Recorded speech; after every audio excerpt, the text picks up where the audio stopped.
దేవునికి ఇవ్వవలసిన సమయం విషయంలో కూడా తీవ్రంగా ఉండును.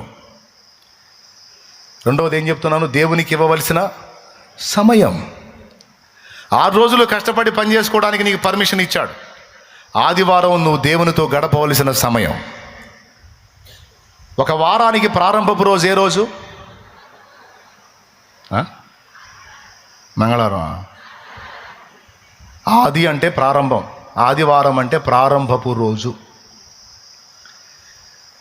అంటే వారం యొక్క ఆరంభము ఆదితోనే స్టార్ట్ అయింది. ఆది యందు దేవుడు, ఆదికాండం 1:1. ఆది యందు రైట్, ప్రారంభము దేవునితో మొదలు పెట్టమన్నాడు. అది ఆదివారం రోజు నువ్వు దేవుని సన్నిధిలో గడుపుట ద్వారా నీ వారము యొక్క ప్రారంభము నువ్వు దేవుడితో మొదలు పెడుతున్నావు. అర్థమైందా? దేంతో మొదలు పెడుతున్నావు? దేంతో? ఇక దేవునితో మొదలు పెడుతున్నావు కనుక దేవుని సన్నిధికి నువ్వు వస్తావు. వచ్చినప్పుడు తరువాతి 6 రోజులకు సరిపడా నీకు ఆత్మీయ ఆహారం అందించి, ఆశీర్వాదం ఇచ్చి, బలమిచ్చి, అభిషేకం ఇచ్చి నిన్ను పంపుతాడు. పో, బ్రతుకుపో. ప్రారంభం నాతో మొదలు పెట్టావు కనుక, వారం యొక్క ఆరంభంలో నన్ను పిలిచావు కనుక, నా దగ్గరకు వచ్చావు కనుక, నాకు టైం ఇచ్చావు కనుక, ఇదిగో ఈ 6 దినములు నీవు ఆశీర్వాదకరంగా గడిపేటట్టు నేను నీకు చేస్తాపా అంటాడు. నువ్వు ఆదివారం కూడా తీసుకెళ్ళి లోకానికి తగలబెడితే, బాయ్ వింటున్నావా, ఈ ఒక్క వారం ఆగాలి, ఈసారి వారం పోతాలే అంటుంటావు ఒక్కొక్కడు.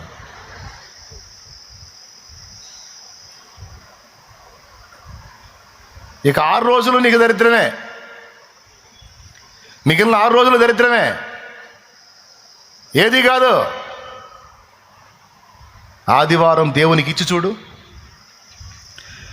భక్తిహీనులతో నివసించుట కంటెను నీ మందిరావరణములో ఒక్క దినము గడుపుట. భక్తిహీనులతో నివసించుట కంటెను నీ మందిరావరణములో ఒక్క దినము గడుపుట. 1000 దినాల కంటే శ్రేష్టమైనది, 1000 దినాల కంటే శ్రేష్టమైనది. శాశ్వత కృపను నేను తలంచగా కానుకనైతిని నీ సన్నిధిలో, కానుకనైతిని. శాశ్వత కృపను నేను తలంచగా. దేవునికి స్తోత్రం కలుగునుగాక. ఫస్ట్ పాయింట్లో ఏం చెప్పాను? దేవుని మాటలు తీవ్రంగా తీసుకోవాలి.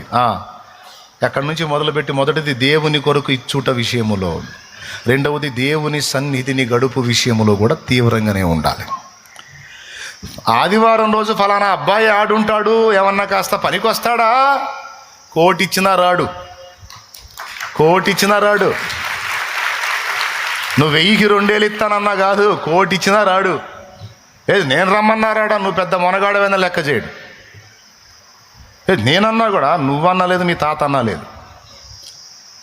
ఏం చేస్తాడేంది? ఏం చేసి దేవుడి సన్నిధిలో ఉంటాడు, ప్రభు పాదాల దగ్గర ఉంటాడు. దేవునికి సమయము, తన కుటుంబం అంతటితో కలిసి ప్రభు సన్నిధిలో ఉంటాడు, తండ్రి సన్నిధిలో ఉంటాడు. అక్కడ దొరుకుతాడు నీవు. ఒక వారం రాడు, ఒక్క వారం పోగొట్టుకోడా. ఎందుకంటే ఇది 1000 దినాల ఆశీర్వాదం. ఒక వారము ప్రభు సన్నిధిలో గడిపితే, ఒక ఆదివారం ప్రభు సన్నిధిలో గడిపితే అది 1000 దినముల కంటే శ్రేష్టమన్నాడు. అంటే 1000 దినాలంత విలువైంది అనుకోండి. అంతటితో ఆపలా. ప్రభు దృష్టికి ఒక దినము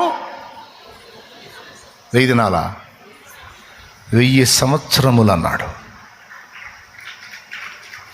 ఆదివారం దేవుని సన్నిధిలో గడపటం 1000 దినాల కంటే శ్రేష్టం. ఒక దినం ప్రభు దృష్టికి 1000 సంవత్సరాలు. అంటే ఎంత బ్లెస్సింగ్ పోగొట్టుకుంటున్నాడు ఒక ఆదివారం ఎగ్గొట్టి. ఎంత నిర్లక్ష్యం చేస్తున్నాడు. మన దగ్గర ఉన్న దరిద్రం చెప్పనా, మన దగ్గర ఉన్న పెద్ద మేజర్ దరిద్రం ఏముందిలే ఏముందిలే ఏముందిలే ఏముండదులే ఏముండదులే, దరిద్రమే ఉంటుందిలే, ఏముండదా, ఏముందిలే, అటెందుకు అయిద్దిలే, అటేం కాదులే, నీ బతుకు అక్కడే, ఏముందిలే ఏముందిలే ఏముందిలే, బాప్తీసం పొందకపోతే ఏమైందిలే, ఏముందిలే.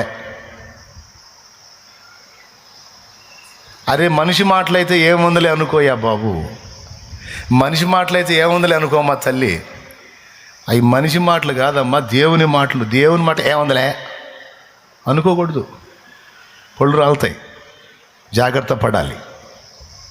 వాళ్ళు అంతే చెబుతారులే, మేమంతే చెబుతాం. మేము చెప్పిన వినకుండా బాగుపడ్డావు మరి నువ్వు, తీసుకో తీవ్రంగా. ఈ ఏముందలే అనే దరిద్రాన్ని వదిలేయి. ఏముందలే అని ఎవరన్నా అంటే నోరు ముయ్యను. ఏముందలే అని తేలిగ్గా మాట్లాడొద్దు. దేవుని విషయం అది, దేవుని మాట అది. అక్కడ ఏముందలే కాదు, అన్నీ ఉన్నాయి అక్కడ.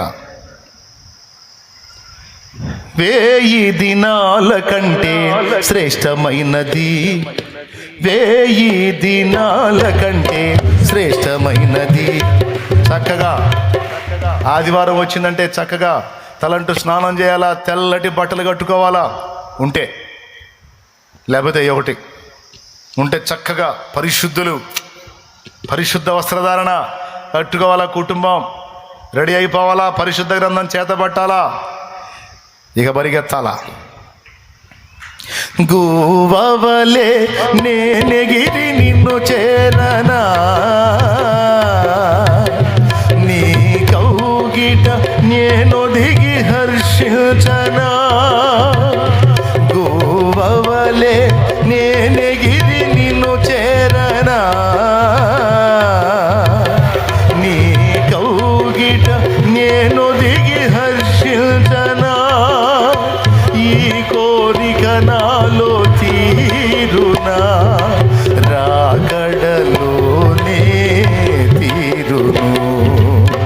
ఈ కోరిక నాలో తీరునా, రాకడలోనే తీరును.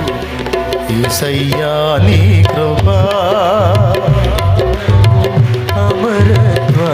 పరిగెత్తాలా, పిల్లలకి చెప్పుకోవాలా, భార్యకి చెప్పుకోవాలా, రెడీ చేసుకోవాలా, ముందే మాట్లాడుకోవాలి. ఈరోజు ఆదివారం, లూసిఫర్ గడు అందుబాటులో ఉంటాడు. అమ్మాయి నిన్ను గదిలించవచ్చు, నన్ను గదిలించవచ్చు, పిల్లల్ని గదిలించవచ్చు, అంతా ఈరోజు తగాద పెట్టవచ్చు, పోయి వచ్చినాక తగాద పెట్టవచ్చు. ఆశీర్వాదం మనకు రాకుండా చేయటానికి సైతాన్ గాడు. ముందే చెప్పుకోవాలి.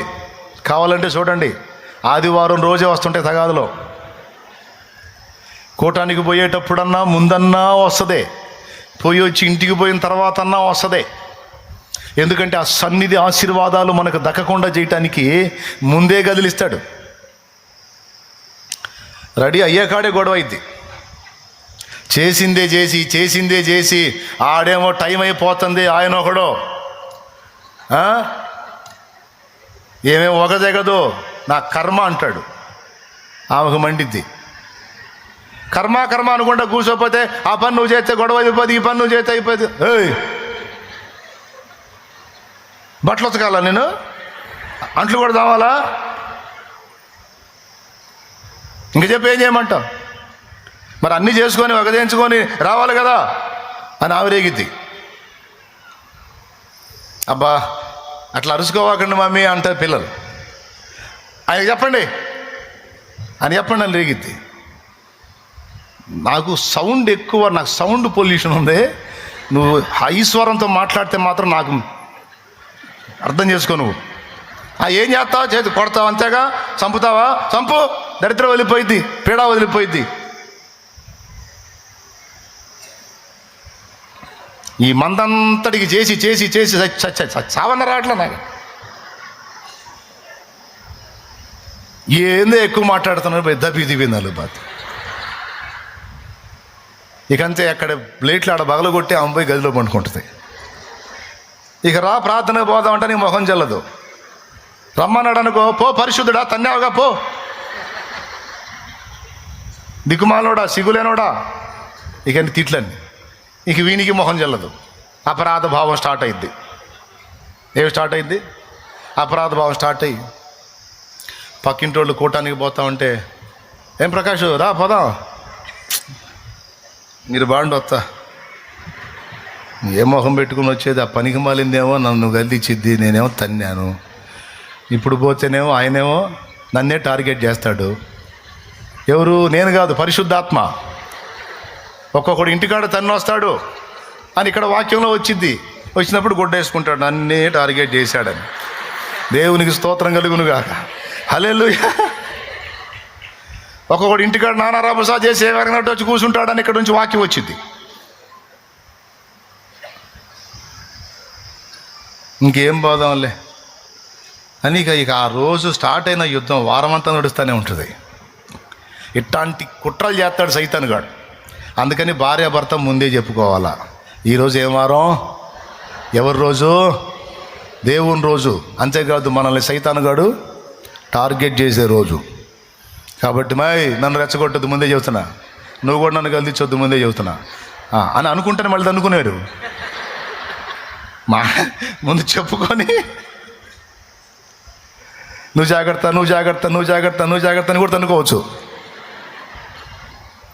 అటు ముందే చెప్పుకొని పిల్లలు కూడా చెప్పుకొని చక్కగా పరిశుద్ధంగా తయారై అలర్ట్గా ఉండి దేవుని సన్నిధిలో కనబడుటలో మనం తీవ్రంగా ఉండాలి.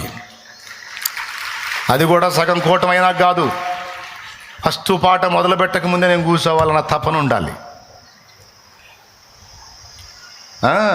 ముందుగా నేను నా తండ్రి సన్నిధిలో ఉండాలి, ఛాన్స్ ఉంటే అంత పరిచర్య చేయాలి అనే తపన ఉండాలి, దేవుని సన్నిధిని ప్రేమించాలి. ఓకేనా? ఇంకా చాలా ఉండలే, తర్వాత చెబుతా, అన్నీ ఒకేసారి చెబితే మర్చిపోతారు మీరు మళ్ళీ.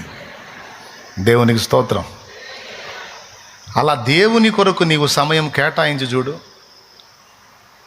ఒక ఆమె ఏం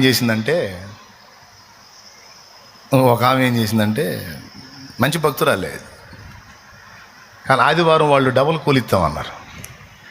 డబుల్ కూలిస్తాం అనేసరికి ఆమె పోయింది కాక ఆ బజార్లో ఉన్న వాళ్ళందరినీ పోగేసుకొని ఆటో వేసుకొని పోయింది. ఎంత? మామూలు కూలి 400 అయితే 800 ఇస్తా ఉన్నారంట, వాళ్ళకి ఏదో అవసరం ఉంది. పోయింది, వచ్చేటప్పుడు ఆటో తిరగబడింది. అందరూ మొహాలు బగలు కొట్టుకొని కట్లు కట్టుకొని కూర్చున్నారు. 800 కాస్త ఒక్కొక్కరికి 8,000 9,000 వదిలినాయి. దేవునికి స్తోత్రం. సరిపోయా. వాళ్ళు అంటారు పడ్డోళ్ళు, పోయిందని నువ్వన్నా బాగుపోతే వదినా అన్న చెబుతానే ఉన్నాడు. ఆదివారం పెట్టుకో, మా మూతులు ముక్కులని పగలు కొట్టించి మా మొక్కలు అద్దంలో చూసుకోవాలంటే సిగ్గుగా ఉంది. ఇప్పుడు ఇంకెట్టున్నాయో సావలేదు. స్తోత్రం. కకుర్తి. కష్టాలు ఉండొచ్చు, బాధలు ఉండొచ్చు, అవసరాలు ఉండొచ్చు, కానీ దేవుని సమయం దేవునికి సమర్పణ చేయుము ప్రభువునకు నీ దేహము ధనము సమయమును. సమర్పణ చేయుము ప్రభువునకు నీ దేహము ధనము. దేవునికి మహిమ. చాలా విషయాలు ఉన్నాయి మనం నేర్చుకోదగ్గ విషయాలు, జాగ్రత్త పడాల్సిన సంగతులు. ఏవేంటి చిన్న చిన్నగా ఒకవేళ మీకు సిల్లీగా అనిపించవచ్చు, ఈ సిల్లీ విషయాలు కాదు, తీవ్రంగా తీసుకోవాల్సిన సంగతులు. దేవుని మాటల్ని తీవ్రంగా తీసుకున్నాడు కనుకనే గొర్రెలు కాసుకునే దావీదు రాజు అయ్యాడు.